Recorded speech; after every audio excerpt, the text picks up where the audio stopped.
Então, Excelência, por favor. oi? Excelência, por favor. Sim. Tem uma jornalista. Ah, não? Vai querer? Ah, não, desculpa, Excelência, já resolveu. Era sobre uma jornalista que estava aqui. Então tá bom. Então, nessa ação penal 504-65-12-94, depoimento do senhor Valfrido dos Mares Guia. Senhor Valfrido, como lhe adiantei, o senhor está como testemunha. Na condição de testemunha, o senhor tem um compromisso com a justiça em dizer a verdade e responder as questões que lhe forem colocadas, certo? Perfeito. Eu vou advertir o senhor, apenas por força de lei, que se o senhor faltar com a verdade, o senhor fica sujeito a um processo criminal, certo? Perfeito. Dito isso, eu vou passar a palavra aqui à defesa do senhor Luiz Inácio Lula da Silva, que arrolou o senhor como testemunha. Ela vai lhe fazer algumas perguntas. Bom dia, ministro Valfrido Mares Guia. Bom dia, doutor. Tudo bem? Tudo bem? Ministro, além de uma sólida carreira empresarial, o senhor também tem uma carreira política.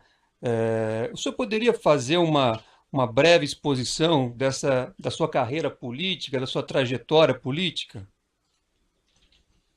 Pois não, com muito prazer.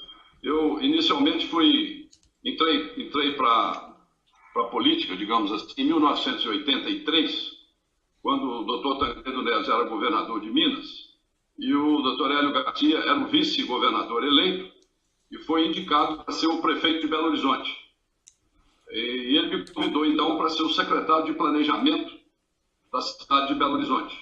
Eu não tinha nenhuma experiência política até aquele momento, em 1983, desde a minha formatura como engenheiro aqui pela Universidade Federal de Minas Gerais, em 1966, eu me dediquei à educação e também à área da biotecnologia. Então, em 83, eu inaugurei, fui aprender tudo, né, a respeito de administração pública, começando com essa experiência na Secretaria de Planejamento de Belo Horizonte. No ano de 85, no final do ano de 84, com a saída do doutor Tancredo para concorrer no Colégio Eleitoral em 85, o prefeito Hélio Garcia assumiu o governo de Minas Gerais e convidou para ser um secretário extraordinário dele, que na época era a reforma administrativa e desburocratização, já que existia um Ministério da Desburocratização do então governo federal, do presidente Figueiredo, cujo ministro era o ministro Beltrão. Foi a primeira experiência que eu tive na área estadual. Logo depois, o governador me nomeou secretário de Ciência e Tecnologia, que era uma coisa mais afeita ao meu trabalho e à minha profissão, sobretudo na área da biotecnologia, em função de uma empresa que nós fundamos. Doutor Valfrido, eu vou lhe interromper um minutinho, é o juiz falando. A trajetória política do doutor é conhecida, ela é notória. Eu acredito que o interesse aqui mais específico da defesa seja relativa à sua carreira política durante a década de 2000, na qual depois o doutor participou do governo do senhor Luiz Inácio Lula da Silva. Então nós poderíamos saltar para esse período, por gentileza? Pois não. Em 99, eu estreiei como deputado federal, de 99 a 2002, foi o meu único mandato de deputado federal, e no final do ano de 2002, para minha surpresa, porque eu não conhecia o presidente Lula, eu fui chamado e ele me convidou para assumir o Ministério do Turismo. Eu pertencia ao Partido dos Trabalhistas Brasileiro, o PTB, que tinha apoiado no primeiro turno a candidatura do Ciro Gomes. Era o PTB, o PDT e o PPS, os três partidos que apoiavam o Ciro Gomes. E o presidente Lula, chamou todos os três partidos para a base dele em 2003. E eu, então, fui escolhido por ele para representar o PTB a partir de 2003. Eu fiquei de 2003 a 2006 como ministro do Turismo. O Ministério do Turismo não existia individualmente, isoladamente, ele era vinculado, ele era junto com o esportes, pois foram separados em dois ministérios, e eu tive uma experiência muito profícua de organizar o ministério, implementar um plano nacional de turismo e conseguir, infelizmente, colher as metas desse trabalho coletivo que nós organizamos. E no final do ano de 2006, o presidente manifestou que gostaria que eu fosse para a articulação política no começo do segundo mandato dele. E assim, no final de fevereiro de 2007, eu deixei o Ministério do Turismo e fui nomeado ministro da Articulação Política, onde eu fiquei até o final de novembro de 2007. Correto.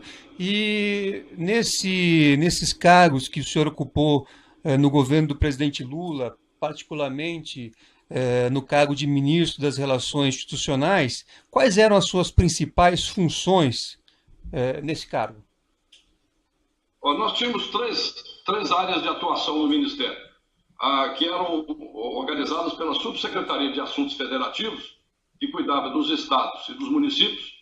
A gente atendia, assim, frequentemente, né, toda semana em Brasília, governadores, prefeitos de grandes cidades, de capitais, e discutia os assuntos federativos mais pertinentes, sobretudo a área de saneamento, transporte coletivo, a logística de transporte municipal era uma coisa muito importante na época, teve muita demanda, muita reunião, então essa era uma área.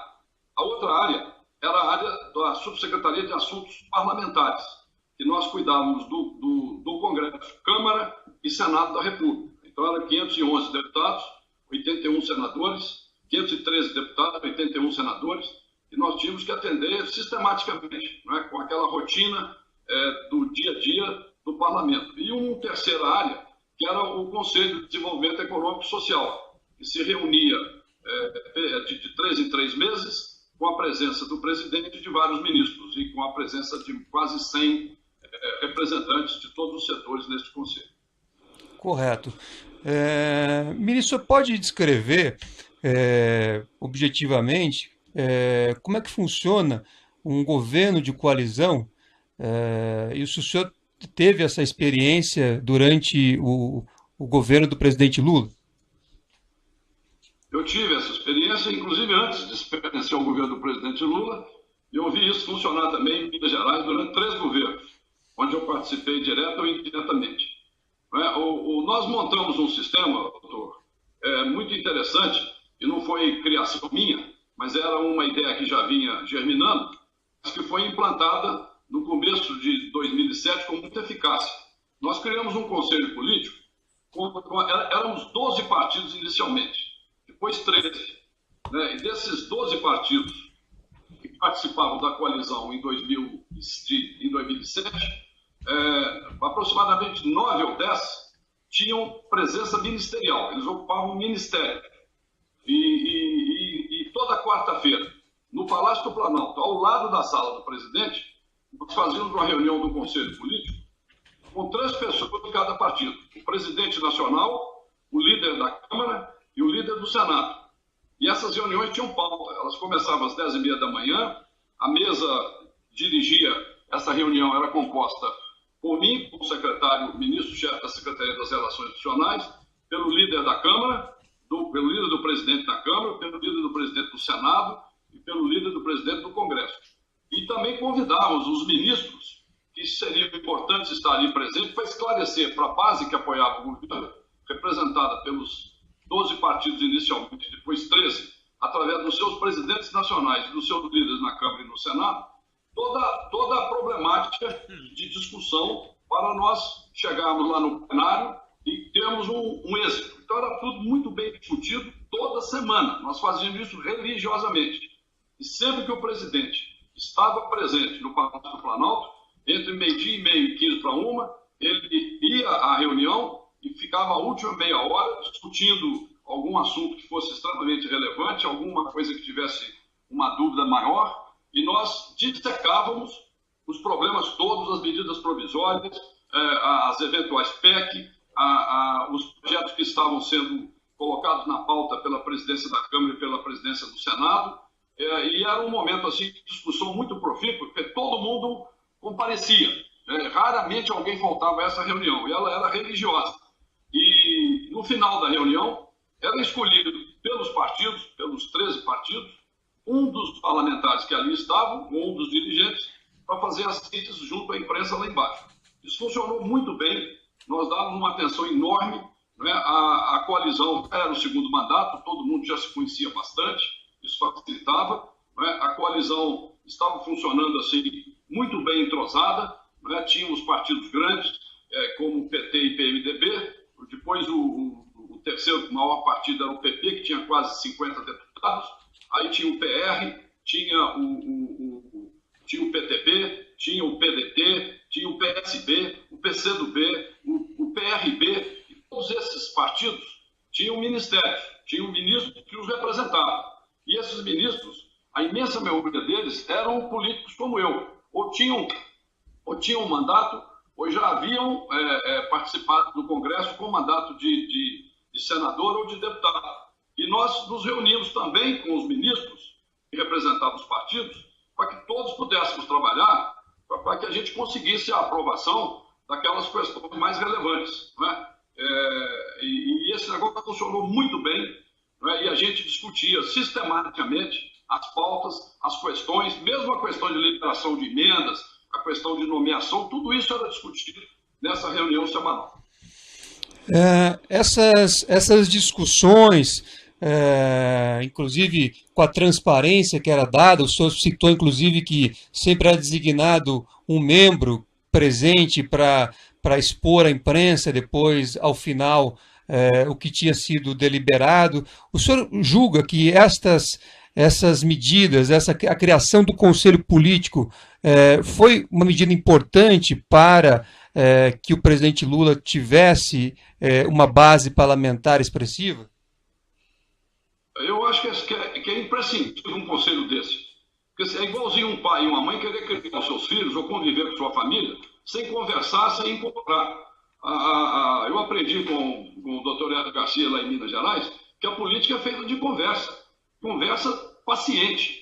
Não é assim, marcando minuto para poder conseguir. A gente tem que ouvir a outra parte na medida que ele tem a possibilidade de explicar o que ele quer, né? Colocar, digamos assim, os limites das coisas, estabelecer as premissas, né? Os deputados e senadores, todos eles têm lá uma verba no orçamento federal que vira lei quando a lei de meios, a lei do orçamento é aprovada, que são as emendas.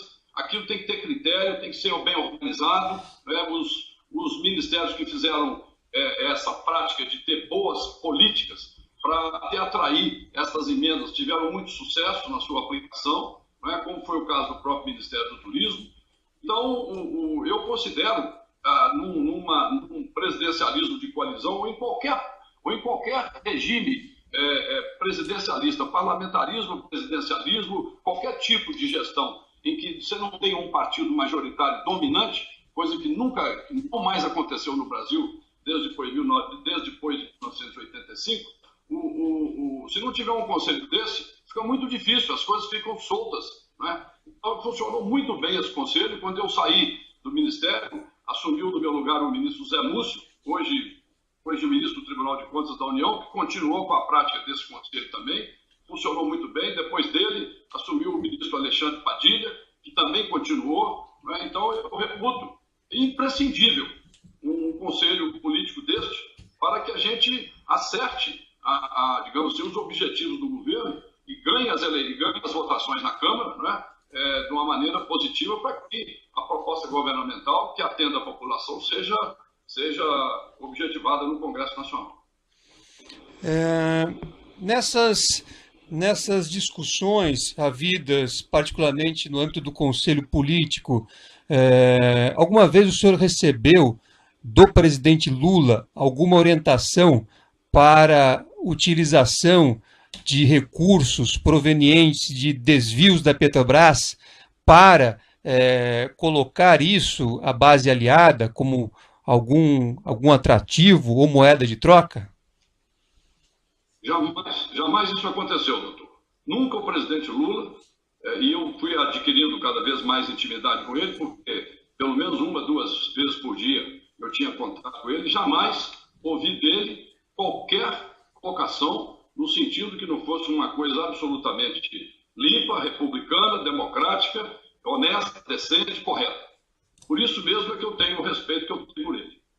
Correto. E nessa linha, o senhor teve conhecimento durante a sua experiência no governo de alguma situação em que o ex-presidente Lula tivesse solicitado ou recebido qualquer vantagem indevida, particularmente de contratos firmados entre a Petrobras e a construtora a OAS? Não, jamais tive notícia de qualquer coisa dessa. Até porque a Petrobras é uma empresa, independente do governo ter o controle acionário dela e ser sócio minoritário, ela é uma empresa pública de capital aberto, né? Eu não tinha nenhuma vinculação com a Petrobras e jamais recebi qualquer empreiteiro lá no meu gabinete quando eu desempenhava essas funções. Não tive nenhum conhecimento de nada disso. Correto. Não tenho mais perguntas. Agradeço, Vossa Excelência, pelas respostas. Não tenho mais perguntas. Outros defensores têm indagações? O Ministério Público tem alguma indagação? Não, Excelência. O assento de acusação tem alguma indagação? O juízo também não tem questões a serem colocadas. Sr. Valfrido Silvino dos Mares Guias Neto, depoimento do senhor está encerrado. Agradeço mais uma vez a sua colaboração e nós vamos encerrar aqui a gravação e o senhor está dispensado. Muito obrigado. Obrigado, Benedito. Foi um prazer. Obrigado, então.